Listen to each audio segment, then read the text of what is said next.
Dios Padre, nosotros venimos ante ti y te damos gracias porque tú eres bueno y grande, poderoso.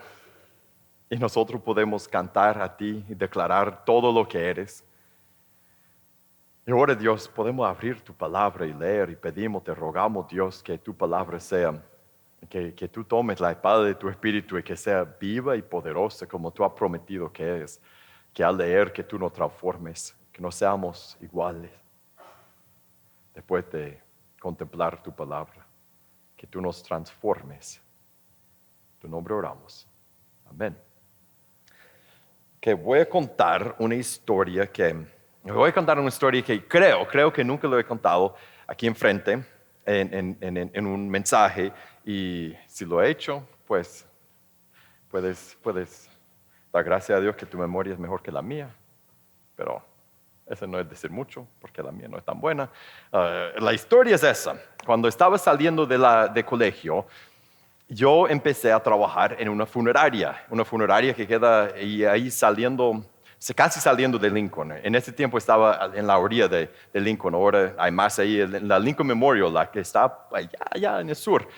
Y empecé a trabajar ahí porque necesitaba un trabajo y más que eso, necesitaba un lugar donde vivir.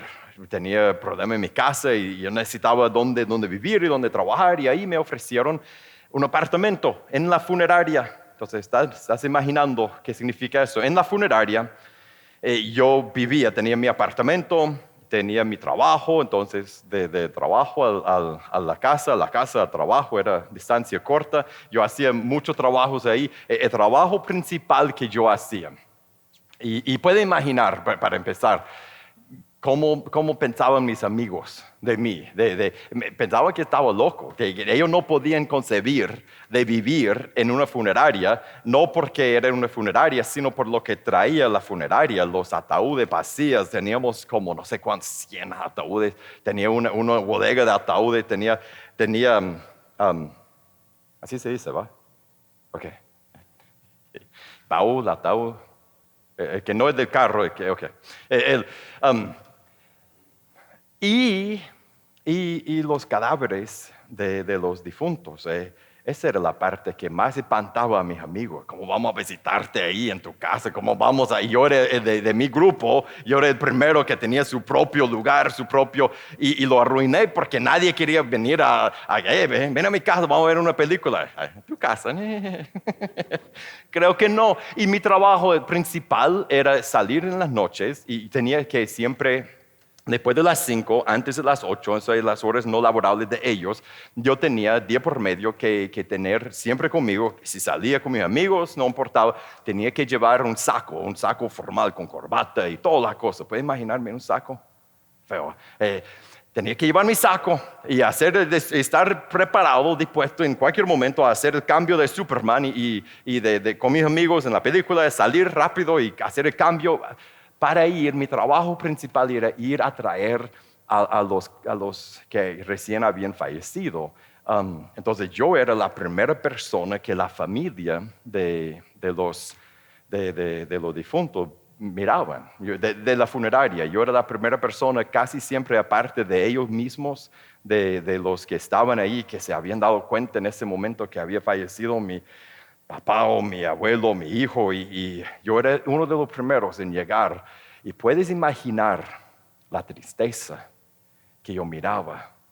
Y aunque yo venía despelado, me levantaba a las 3 de la mañana, no había sueño, no había despelo que te podía tapar esa tristeza. La tristeza era increíble, eran los ojos vacíos, la cara, las presiones en la cara, sin expresión, una tristeza. Si tú dirías, a lo mejor mirabas a muchas personas llorar, sí, pero no tanto como piensas, porque era una tristeza casi más grande que llanto, era una tristeza tan profunda, gente destrozada, su vida destruida. Y llegar y sentir esa tristeza vez tras vez, la muerte es infinitamente triste.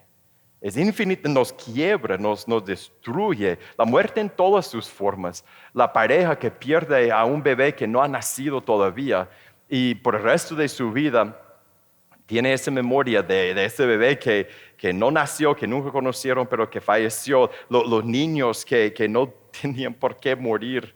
Las personas grandes, que ya no son niños, pero son grandes, pero no son tan grandes como nosotros, que mueren en accidentes o enfermedades repentinas. Y nosotros decimos que fue llevado antes de su tiempo, no fue esperado. Aún las personas mayores que saben que ese es mi próximo paso y tengo todo lo que me dirige hasta ahí.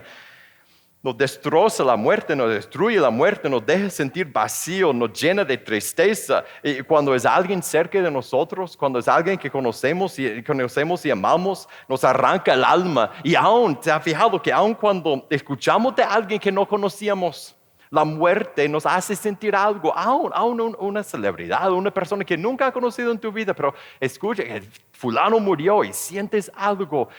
Noche no fue el viernes. El viernes veníamos de regreso de un evento con mi familia y tuvimos que hacer un despío alrededor de la 10 y la sur, ahí, aquí nomás. Y en el momento yo me frustré porque tenemos que hacer el despío y ya tuvimos que hacer doble despío porque doblé mal y me atrasé mucho, pero después me di cuenta por qué hubo el despío. Y ahí se fue la frustración, porque alguien había atropellado a una señora joven. Y aunque yo no conocía ni a la que había atropellado ni a la que fue atropellada, sentimos algo cuando nos damos cuenta de que alguien ha muerto. Y yo creo que sentimos eso porque sentimos impotentes. Sentimos que nos deja muy consciente la muerte, de la forma que sea. Es decir, nuestra muerte, la muerte de otro, la muerte de un ser querido, la muerte de una persona lejana, nos deja muy conscientes de lo impotentes que somos, que no podemos hacer nada para detenerla, para deshacerla, porque es el fin. Sentimos que es el fin, porque sentimos que ya no hay más, que ya va a haber una separación permanente, que no veré más a esa persona, no podemos pasar más tiempo con esa persona. Es lo peor, por todas las razones, sentimos lo mismo, sentimos un vacío, sentimos hasta a veces un pánico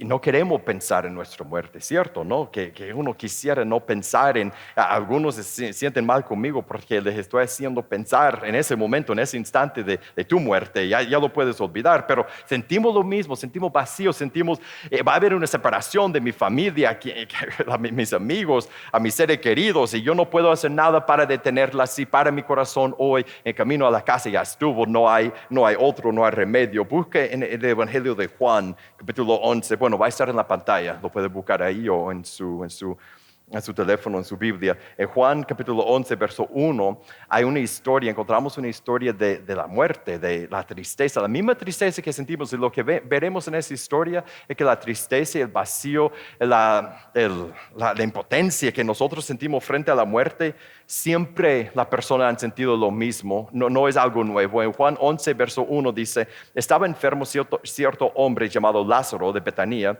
la aldea de María y de su hermana Marta.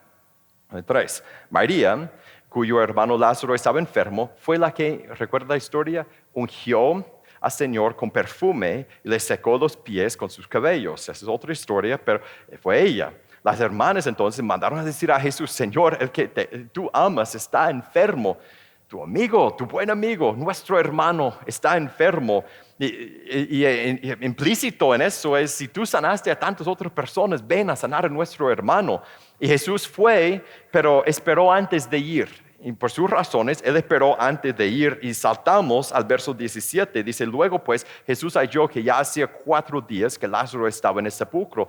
Betania estaba cerca de Jerusalén, como a 3 kilómetros. Y muchos de los judíos habían venido a la casa de María y Marta para consolarla por la muerte de su hermano. Entonces Marta, cuando oyó que Jesús venía, lo fue a recibir. Pero María se quedó sentada en la casa. Y Marta dijo a Jesús, Señor, si hubieras estado aquí, mi hermano no habría muerto. Empezamos a ver su dolor, su agonía. Está destruida. Después ella habló con Jesús y cuando terminan de hablar pasa lo siguiente en el verso 28.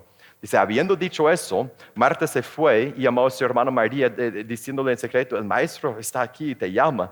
Tan pronto como ella lo oyó, se levantó rápidamente y fue hacia él, porque Jesús aún no había entrado en la aldea, sino que todavía estaba en el lugar donde Marta lo había encontrado. Entonces los judíos que estaban con ella en la casa consolándola, cuando vieron que María se levantó deprisa y salió, la siguieron, suponiendo que iba al sepulcro a llorar ahí.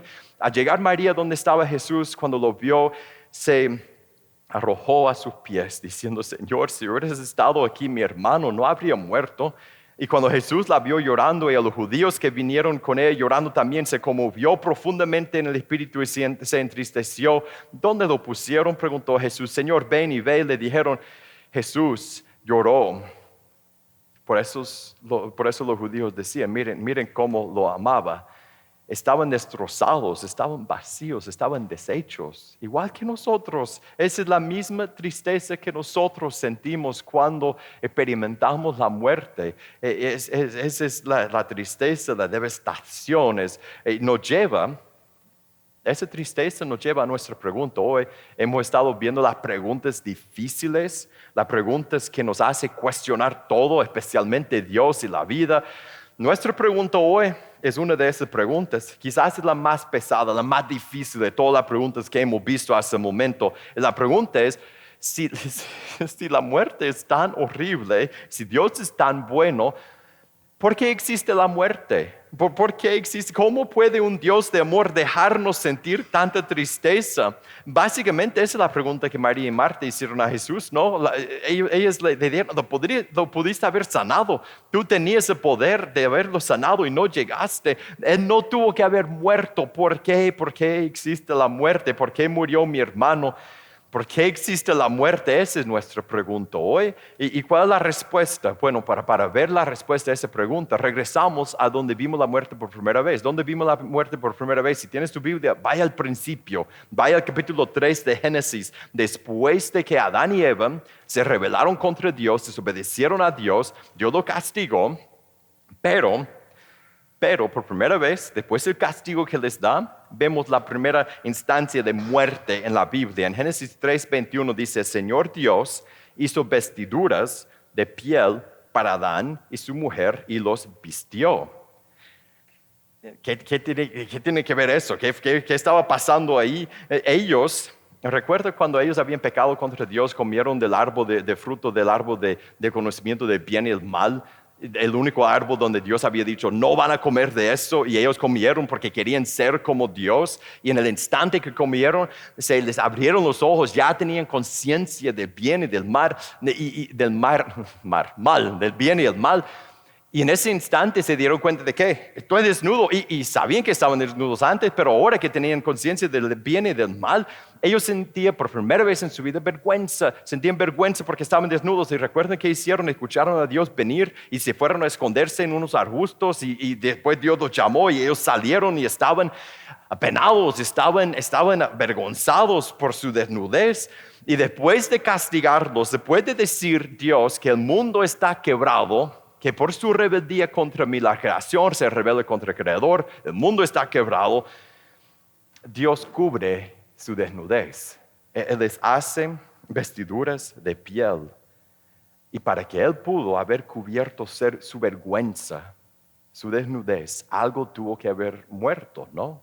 Porque la piel tuvo que venir de un ser viviente, de un ser. Algo tuvo que morir. La primera vez que sale la muerte existe. La respuesta a la pregunta por qué existe la muerte existe por nuestra rebeldía, por habernos rebelado contra el Creador. Todo está quebrado, y ese es el resumen del castigo que Dios les da.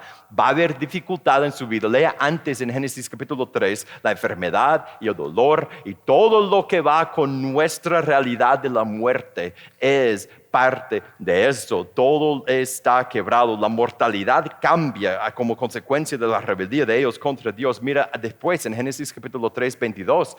Entonces el Señor Dios dijo, ya no a Adán y Eva en los cielos con ellos, dijo, ahora el hombre ha venido a ser como uno de nosotros, de Padre, Hijo, de Espíritu Santo, conociendo ellos el bien y el mal. Cuidado ahora, no vaya a extender la mano y tome también del árbol de la vida y coma y viva para siempre. Y el Señor los echó del huerto del Edén para que labrara la tierra de la cual fue tomada la muerte. Entró en el mundo por nuestra rebeldía. La muerte como la conocemos hoy, el quebranto y el dolor y la tristeza. La muerte que experimentamos es por nuestra rebeldía. Es una de las cosas que está quebrada, que no funciona como debería funcionar, que no funciona como fue la intención de Dios. Esa no fue la intención de Dios, ese dolor y ese sufrimiento, la muerte en su forma presente, eso no fue la voluntad de Dios al principio, su creación, su intención cuando hizo la creación en toda su perfección antes de que la quebramos por rebelarnos contra Él. Sabemos que eso no fue su intención, porque si vas al otro lado de tu Biblia, Apocalipsis 21, cuando habla, donde Dios dice cómo va a ser en la nueva creación que va a hacer, que va a reemplazar esa creación con una nueva creación ya hecha en toda su perfección, mira lo que está en esa, o mejor dicho, lo que no está en esa nueva creación. En Apocalipsis 21, 1 en adelante dice, entonces vi un cielo nuevo, una tierra nueva, porque el primer cielo y la primera tierra pasaron. Esa es una visión de cómo va a ser los cielos, de cómo va a ser la nueva creación para Dios y sus hijos. Y el mar no existe, en el verso 2. Y vi la santa ciudad, la nueva Jerusalén, que descendía del cielo de Dios, preparada como una novia ataviada para su esposo. Entonces oí una gran voz que decía desde el trono, el tabernáculo de Dios está entre los hombres, y Él habitará entre ellos, y ellos serán su pueblo, y Dios mismo estará entre ellos. Y mira lo que no habrá en esa nueva creación. Él enjugará toda lágrima de sus ojos, y ya no habrá muerte, ni habrá más duelo, ni clamor, ni dolor, porque las primeras cosas han pasado. La muerte, como la conocemos, el dolor, la enfermedad, no va a estar en la nueva creación. Ese es un artefacto, una consecuencia del quebranto que entró cuando la creación se rebeló contra su creador. Entonces, y por eso existe la muerte. Otra pregunta es, ¿qué es la muerte? En sí, ¿qué es la muerte? La muerte es nuestro enemigo. Y eso sabemos, lo sientes, ¿no? Es nuestro enemigo. Es un enemigo que viene atrás de todos nosotros, se nos opone, nos va a destrozar durante nuestra vida cuando mueren seres queridos alrededor de nosotros. Y al final de nuestra vida, por definición, nos vencerá. Es un enemigo que nos va a vencer, y también es un enemigo que Jesús venció cuando Él resucitó de la muerte, y que Él vencerá al final a favor nuestro. Mira lo que dice en 1 Corintios 15 de la muerte. Dice, si en esta vida solamente esperamos en Cristo, entonces dice, si ser cristiano significa conocer a Dios solo en esa vida, pero si después de la vida no hay nada, mira lo que dice, somos los más dignos de conmiseración de todos los hombres. Más ahora, pero no es así, más ahora Cristo ha resucitado de los muertos, primicias de los que durmieron es hecho, porque por cuanto la muerte entró por un hombre, también por un hombre la resurrección de los muertos, porque así como en Adán todos mueren. La muerte existe por la rebeldía del hombre de Adán y nosotros contra Dios. Dice, también en Cristo todos serán vivificados. Eso es el Evangelio. Pero cada uno en su debido orden. Cristo las primicias, luego los que son de Cristo en su venida, luego el fin, cuando entregue el reino al Dios el Padre, cuando haya suprimido todo dominio, toda autoridad y potencia, porque preciso, ya está hablando de los que son enemigos de Dios y enemigos nuestros. Dice, porque preciso es que Él reine hasta que haya puesto a todos sus enemigos debajo de tus pies. Y mira lo que dice, el postrer enemigo que será destruido es la muerte. La muerte es nuestro enemigo, que fue vencido por Jesús cuando se levantó de la tumba, y será vencido definitivamente por Cristo en el juicio al final. En Apocalipsis 20, donde estábamos, un poco antes describe cómo será el día cuando Jesús vence a la muerte. En Apocalipsis 20, verso 14 dice, la muerte y el Hades fueron arrojados al lago de fuego. Esa es la muerte segunda. Ironía, ¿no? La muerte, nuestro enemigo, es arrojado a la muerte segunda, recibe su propia muerte. El lago de fuego dice, y el que no se encontraba inscrito en el libro de la vida fue arrojado al lago del fuego. La muerte es nuestro enemigo, pero si nosotros nos sentimos tanta desesperación cuando alguien que amamos muere, porque sentimos que es el fin, y por eso sentimos tanta tristeza y tanto vacío, tanta desesperación. ¿Qué es la muerte de verdad? Es nuestro enemigo, pero ¿qué es de verdad? ¿Qué ocurre en la muerte? ¿Dónde van las personas? ¿Qué pasa en la muerte? Si nosotros vimos algo aquí que nos llevaría a decir que la muerte no es tan final como nosotros, no es tanto el final como nosotros suponemos que es. Nosotros sentimos destrozados cuando alguien muere porque pensamos que eso es el fin, sentimos que eso ya es el final, pero ¿qué vimos en Apocalipsis 21? Que los hijos de Dios habitarán por siempre en la nueva creación con su Padre. Y que acabamos de ver en Apocalipsis 20, que los que no son hijos de Dios serán arrojados al lago de fuego, donde por siempre estarán en tormenta. Todos vivirán por siempre. Nosotros pensamos que la muerte es el final, pero no es el final. ¿Qué es la muerte de verdad? La muerte es una ilusión. Esa es la muerte. Como cuando ves a alguien, a un ilusionista, poner la muchacha ahí en la caja y cortarla. ¿Han visto esto en persona? Quizá no, yo nunca lo he visto en persona. En tele sí, corta la muchacha y de repente hay humo y la muchacha está ahí enfrente, todo completa, no fue cortada, fue una ilusión. La muerte es una ilusión. Nosotros pensamos que la muerte es el final, pero la muerte no es el final, es nada más una ilusión. Hay una idea grande que yo quisiera compartir con ustedes, que yo la agarré hace años de otra persona y la voy a decir palabra por palabra, entonces voy a dar crédito a su autor. El señor se llama Andy Stanley. Y la idea es esa: todos viven por siempre en un lugar o el otro. Todos viven por siempre en un lugar o el otro. Todos viven por siempre o con Dios en su nueva creación o en el lago de fuego. La muerte es una ilusión, es el final de nuestra existencia terrenal nada más. Nosotros vivimos por siempre, existimos eternamente o con Dios en la nueva creación o en el lago de fuego siendo castigados por nuestra rebeldía contra Dios. La muerte es nada más una ilusión. Y una pregunta más. Y si levantas la mano y dices, tú nos engañas con esas preguntas. Tú dices que vamos a ver una pregunta cada semana y si cuento, cada semana son 2, 3, hoy fue 4 o 5 preguntas. Es la última pregunta de hoy. Pero es una buena pregunta. ¿Cómo debemos reaccionar a la muerte? Cuando nos damos cuenta que alguien murió, alguien que no conocimos, pero nos damos cuenta. O cuando alguien tan cerca a nosotros muere, que nos arranca el corazón. ¿Cómo debemos reaccionar en esos momentos? ¿Cómo debemos reaccionar a la muerte? Primero, son varias. La muerte es complicada. No te puedo decir una cosa y ya estuvo. Cuando nos damos cuenta de que alguien haya muerto, bueno, para empezar debemos llorar. Debemos llorar. ¿Por qué digo eso? Porque sabiendo que la muerte es una ilusión y todos viven por siempre en un lugar o el otro, ¿por qué no? ¿Por qué no pensamos lógicamente de la pregunta? ¿Por qué estás llorando? ¿Por qué estás llorando, hermano? Solo es una ilusión. No, debemos llorar. No hay nada más espiritual en no llorar, en decir yo entiendo qué es la muerte y por qué existe la muerte. No, lloramos. ¿Por qué? Porque Jesús lloró. Lo que vimos en Juan capítulo 11, verso 35, el verso más corto de la Biblia. Jesús lloró. Eso es llorar. Eso no es que le salió una lágrima porque él quería tener compasión y que ellos sintieran que él estaba con ellos en su tristeza, en su luto. Entonces él hizo el esfuerzo, tocó una cebolla y sacó. No, él lloró. Eso es llanto, la palabra es con llanto. Él lloró. Él estaba triste por la muerte de su amigo. Nosotros debemos y podemos llorar cuando hay muerte. Y también debemos hacer otra cosa. ¿Sabe qué es? Reconocer la distinción. Todos viviremos por siempre, pero en un lugar o el otro. Y cada vez que escuchamos de alguien que haya muerto, hay que reconocer en nuestra mente la distinción. Nosotros, miren, queremos decir que todos los que mueren van con Dios.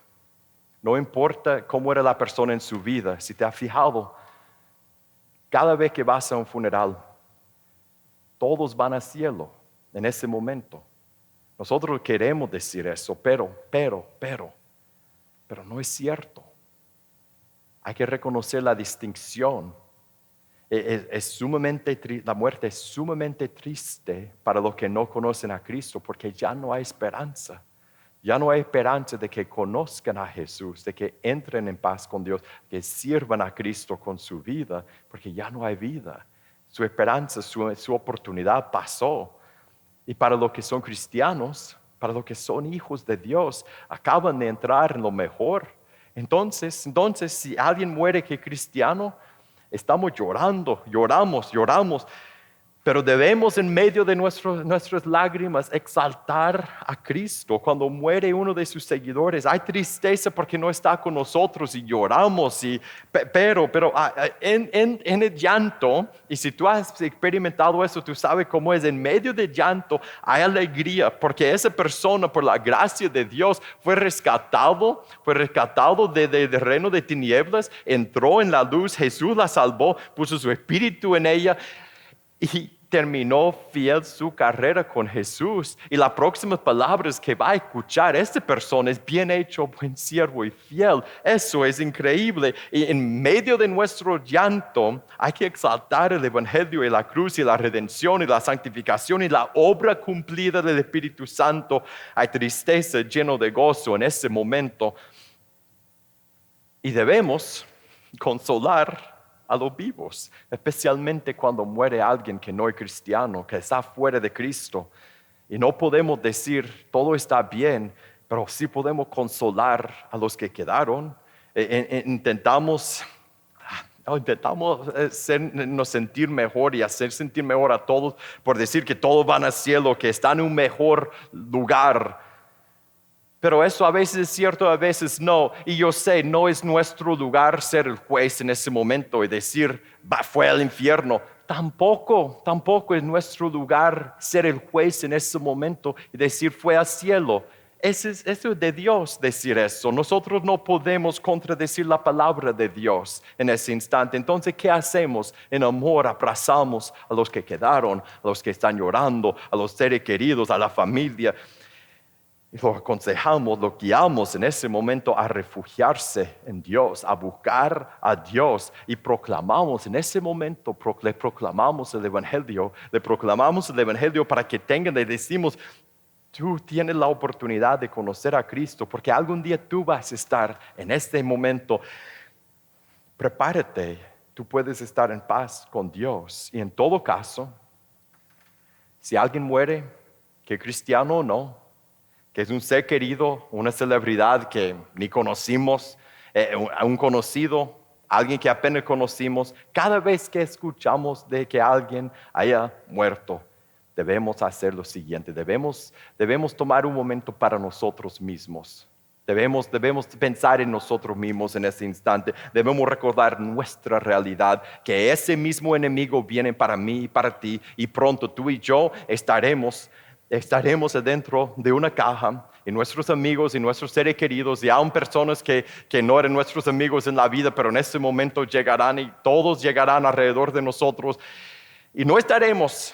Nosotros pronto estaremos en este instante. En Hebreos 9:27 dice: así como está decretado de que todos los hombres mueren una sola vez y después de eso el juicio, tú y yo vamos camino a esto. Y cada vez que escuchamos que alguien muera, nosotros debemos recordar, debemos aprovechar de ese momento para vivir de una forma que estamos preparados para nuestra muerte. Vivir para Dios, de pensar en ese día y decir: yo por mientras quiero vivir para Dios y para su reino, quiero aprovechar el día de hoy para conocer mejor a Dios, para servir a Dios con mi vida en ese momento. La vida es corta, muy pronto pasará. Solo lo que hacemos por Cristo en nuestra corta vida durará.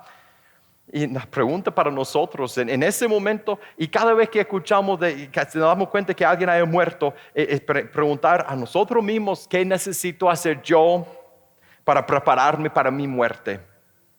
Suena fea la pregunta, ¿no? Pero vale la pena hacerla. La mejor pregunta que tú puedes hacer: ¿qué necesito hacer yo para prepararme para mi muerte? Para algunos de nosotros, en ese instante tú sabes, tú debes entregarte a Jesús. Tú debes por primera vez o volver, tú debes entregarte a Cristo, decidir seguirle, darle tu vida, arrepentirte, bautizarte, aceptarlo como tu Señor y Salvador, entrar en paz con Dios para que tú puedas ser un hijo de Dios, para que cuando llegue ese momento tú estés preparado. Para uno de nosotros, algunos de nosotros que somos cristianos, pensamos qué necesito hacer para estar mejor preparado para ese momento que yo saldré de esa tierra, iré a ver al Señor.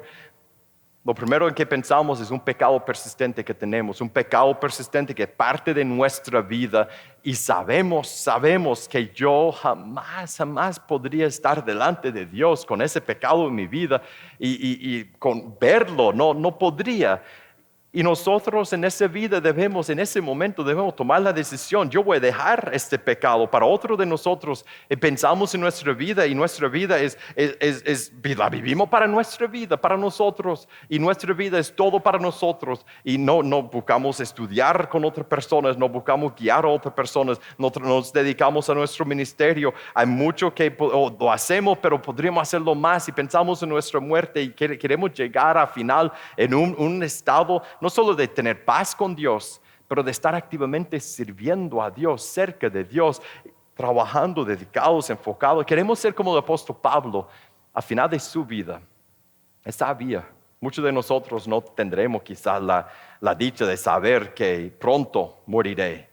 Pero él sabía cuando pronto iba a morir. Y mira lo que dijo, lo que pudo decir. Quisiéramos decir eso, cada uno. En 2 de Timoteo 4, verso 6 dice, porque yo ya estoy para ser derramado como una ofrenda de libación y el tiempo de mi partida ha llegado. He peleado la buena batalla, he terminado la carrera, he guardado la fe. En el futuro me está reservada la corona de justicia que el Señor, el juez justo, me entregará en aquel día. No solo a mí, sino también a todos los que amen su venida. ¿Qué necesitas hacer para prepararte para tu muerte? ¿Pensamos en eso? Vamos a ponernos de pie. Vamos a responder a Dios. Vamos a recordar a aquel que con su muerte Él enfrentó a nuestro enemigo. Cuando Él se resucitó de la muerte, Jesús venció la muerte. Y ahora por su muerte y su resurrección, Él ofrece vida eterna en la nueva creación a todos los que son hijos e hijas de Dios. Recordamos su cruz y su tumba vacía. Y si no eres un cristiano, mientras cantamos, habla con Él. Y busca en tu corazón la respuesta a la pregunta, ¿qué me detiene?